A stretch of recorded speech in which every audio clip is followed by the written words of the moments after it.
نبی کریم کا نا اٹھنا بیٹھنا چلنا پھرنا یہ اس طرح کا تھا کہ کوئی چیز کسی پر بوجھ نہیں بنتی تھی، بلکہ جو دیکھتا جاتا تھا مدینے والے کا غلام بنتا جاتا تھا۔ ہم نا آپ یقین کریں کہ اگر نکل آئے نا آ جائیں سادگی پہ، سادی زندگی بڑی آسان ہوتی ہے، بڑی آسان۔ یہ جو بچے 4,500 روپیہ لگا کے بال کھڑے کراتے ہیں نا سر پہ، یہ پھر پریشان بھی رہتے ہیں کہ اتنے پیسے لگا دیے دیکھا کسی نے بھی نہیں۔ اور جو بزرگ ابھی آیا نا اس نے گھاس کاٹی ہے، بھینسوں کو چارہ ڈالا ہے، کپڑے بس اس نے جلدی سے پہن لیے صحیح استری، اس کو کوئی فکر نہیں، کوئی دیکھے تب بھی ٹھیک ہے نہ دیکھے تب۔ نبی پاک صلی اللہ علیہ وسلم نے انسان کو کہا کہ اندر کا بوجھ اتار دے ورنہ تیرے لیے جینا مشکل ہو جائے گا۔ یہ اتار دے اندر کے سارے بوجھ، یہ جھوٹ کا بوجھ، یہ عداوت کا بوجھ، یہ حسد کا بوجھ۔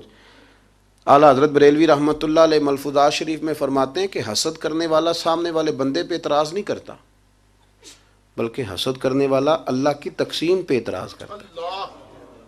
وہ کہتے ہیں اسے کو دیا ہے مجھے دینا چاہیے تھا۔ بحث کرتے ہیں لوگ، اپنے گھر بیٹھ کے دلائل جمع کرتے ہیں۔ کبھی کسی شخص کے بارے میں آپ ذرا قرآن مجید پڑھیں اور میرے رسول کریم صلی اللہ تعالی وسلم کی احادیث کا مطالعہ کریں۔ قرآن تو حضرت موسیٰ کی شان بھی بیان کرتا ہے، حضرت یوسف کے تذکرے نہیں بیان کرتا قرآن، جناب عیسیٰ روح اللہ کی عظمت قرآن بیان نہیں کرتا۔ اعلیٰ حضرت بریلوی رحمۃ اللہ علیہ کے سامنے کسی نے شعر پڑھا کہ شان یوسف جو دبی تو وہ بھی اسی در پہ دبی، تو اعلیٰ حضرت فرمانے لگے تمہیں غلطی لگ گئی ہے، میرے نبی کسی کو دبانے نہیں آئے۔ تو بندے بڑے حضرت ہوتے ہیں نا جی، اعتراض تو پڑا ہے ابھی واٹتے پہ ہے، تو کہنے لگا جی شعر پہ اعتراض کرنا آسان ہے پر شعر کہنا مشکل ہے، تو فرمانے لگے چلو کہہ بھی دیتے ہیں۔ اس نے کہا دی اب کہیے، تو فرمانے لگے شعر یوں کہو کہ شان یوسف جو بڑی وہ بھی اسی در سے بڑی، شان یوسف جو بڑی تو وہ بھی اسی۔ عزت دینے سے آپ کوئی کمزور ہو جائیں گے؟ کوئی نقصان ہو جائے گا کسی کو عزت دینے سے؟ کیا فرق پڑتا ہے؟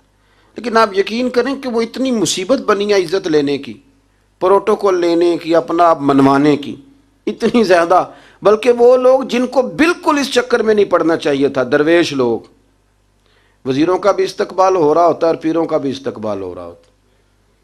کوئی وزیر چڑھ جائے روڈ پہ تو رستہ غریب آدمی کو پھر بھی نہیں ملتا، تو کوئی تگڑا پیر چڑھ جائے تو پھر بھی نہیں رستہ ملتا، حالانکہ یہ درویش ہیں، یہ فقیر ہیں، یہ فقر کا درس دیتے ہیں، لیکن چاؤ ہی بڑا ہے۔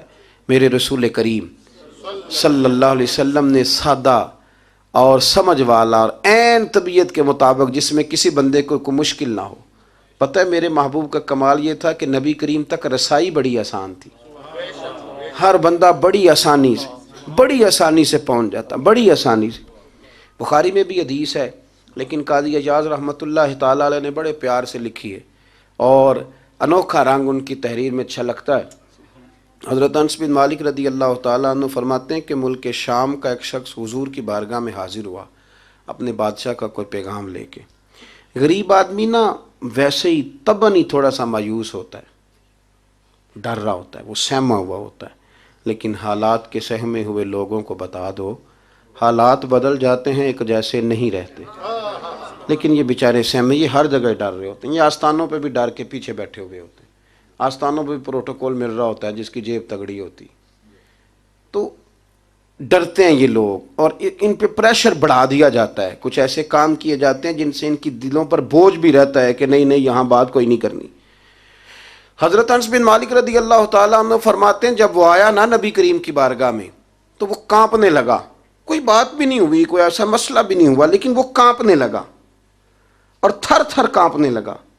تو اللہ کے رسول صلی اللہ علیہ وسلم نے اسے فرمایا کہ کیوں ڈرتے ہو، کیا بات ہے؟ کہنے لگا میں مدینے کی جو ریاست ہے اس کے سربراہ کے پاس آیا ہوں، غریب آدمی ہوں، ڈر لگتا ہے کوئی ایسی بات نہ ہو جائے کہ آپ ناراض ہو جائیں۔ تو انہوں نے تو دیکھا تھا نا ان لوگوں کو کہ جو جانور کو مالک کی مرضی کے بغیر چھاؤں میں باندھ دیتے تھے تو مار پڑتی تھی، اتنا سیانہ ہو گیا تو مرضی کرے گا، مجھے ڈر لگ رہا ہے۔ حضرت انس بن مالک کہتے ہیں بات کہاں کی تھی چلی کہاں گئی، اس نے کیا کہا اور پھر جواب میں میرے محبوب نے کیا فرمایا۔ آپ ذرا بات کا لیول دیکھیں اور حضور کی گفتگو کا سٹیٹس دیکھیں۔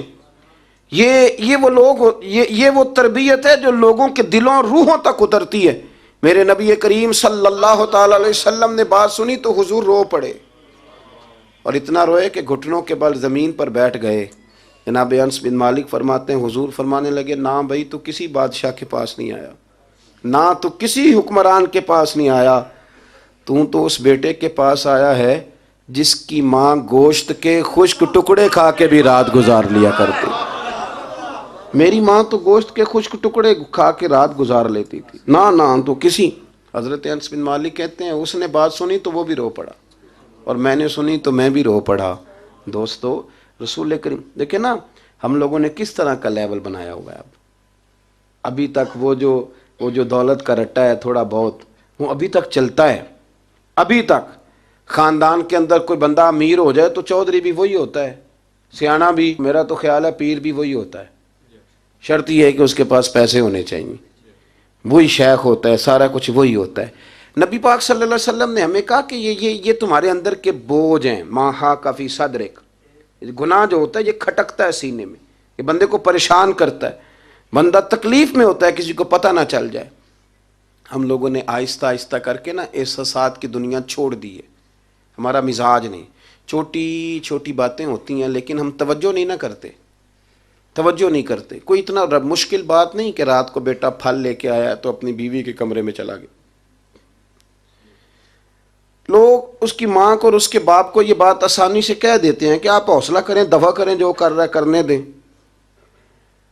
لیکن جس بندے کی کل کمائی اس کا پتر ہو، اور بھری جوانی میں جس نے کہا ہو بیوی سے کہ چل میں پرانے کپڑوں پہ عید گزار لوں گا، تو نئے کپڑے بچوں کے لے آ، جس نے 30 سال سعودی عرب میں، دبئی میں، مسقط میں، پردیس میں گزارے ہوں، پر وہاں کمبل بھی نہ بدلا ہو کہ چلو بچے میرے پڑ جائیں، اس کی کل کمائی باغ تیرے دی کر کر راکھی، ساری عمر گزاری، تو جدوں یہ باغ پکن تے آیا لے گئے اور وپاری، تو وہ پھر جا کے تو 6 کنوں رکھ کے پلیٹ میں اپنی بیوی سے کہتا ہے جا ابا جی کو دے آ۔ یہ کہنا آسان ہے باپ کو کہ تو صبر کر، حوصلہ کر، پر وہ باپ جب پیچھے پلٹ کے دیکھتا ہے تو کہتا ہے دنیا نے تو تجھے تحفہ دیا ہوگا، میں نے تو جوانی تجھے دے دی، خوشیاں ساری تیرے نام کر دی اور تو میرے ساتھ یہ سلوک کرنے چلا۔ احساسات نہیں، اس کو پتہ ہی نہیں، روز دوست کو ٹیلی فون کرتا ہے کہ آج باہر سے کھانا کھائیں، کبھی ابا جی کو بھی کرنا کہ ابا جی آج میرے بغیر روٹی نہ کھانا، میں آؤں گا تو مل کے کھائیں گے۔ کبھی کہے اماں کو کہ اماں مجھے بڑے بڑے ریسٹورنٹ میں وہ مزہ نہیں آیا کہ تیرے ہاتھ کے چاولوں کی روٹی میں مزہ آیا، آج پکا نا۔ مجھے لگتا ہے اماں کو راشا بھی ہو نا، راشا بھی ہو تو پھر بھی وہ تیرے لیے محنت کرے گی، لیکن احساس ضروری ہے نا، وہ ہم پیدا نہیں کرتے، وہ ہماری توجہ نہیں جاتی۔ صاحب طبقات کہتے ہیں نبی کریم صلی اللہ تعالی علیہ وآلہ وسلم نے نا جب صحابہ کرام آئے تھے مکہ مکرمہ سے مدینہ طیبہ، تو آپ نے سن رکھا ہے کہ انصار مدینہ نے اپنی جائیدادیں بھی تقسیم کر کے آدھی آدھی مہاجرین کو دے دی تھیں، تو ان میں ایک حضرت ام ایمن بھی تھی، نبی کریم کی رضائی والدہ ہیں۔ یہ حضرت عبداللہ رضی اللہ تعالیٰ عنہ جو سرکار کے والد گرامی، ان کی آزاد کردہ لونڈی، حضرت سیدہ طیبہ طاہرہ جناب آمنہ رضی اللہ تعالیٰ عنہ کی بھی بڑی خدمت کی انہوں نے۔ ان کو بھی ایک باغ ملا ہوا تھا۔ جب وہ خیبر کے علاقے فتح ہو گئے، یہودیوں سے بہت سارے علاقے لے لیے، تو اللہ کے رسول صلی اللہ علیہ وسلم نے فرمایا اب اس طرح کرو کہ یہ جو تم نے جائیدادیں لی ہوئی ہیں نا انصار سے، یہ واپس کر دو اور تمہیں اس میں سے دے دیتے ہیں۔ اور حضور علیہ السلام نے انصار مدینہ سے بھی کہا کہ میں ان کو یہ جائیدادیں دے کے اور تمہاری واپس کرانے لگا ہوں، تو انصار نے تو وہاں بھی بڑا انوکھا جواب دیا کہ یا رسول اللہ ہماری والے بھی رہنے دیں اور وہ والے بھی ان کو دے دیں، وَيُؤْثِرُونَ عَلَىٰ أَنفُسِهِمْ وَلَوْ كَانَ بِهِمْ خَصَاصَةٌ، یہ بھی ان کو ان کے پاس رہنے دے۔ محبوب نے فرمایا نہیں، میرا فیصلہ یہی ہے،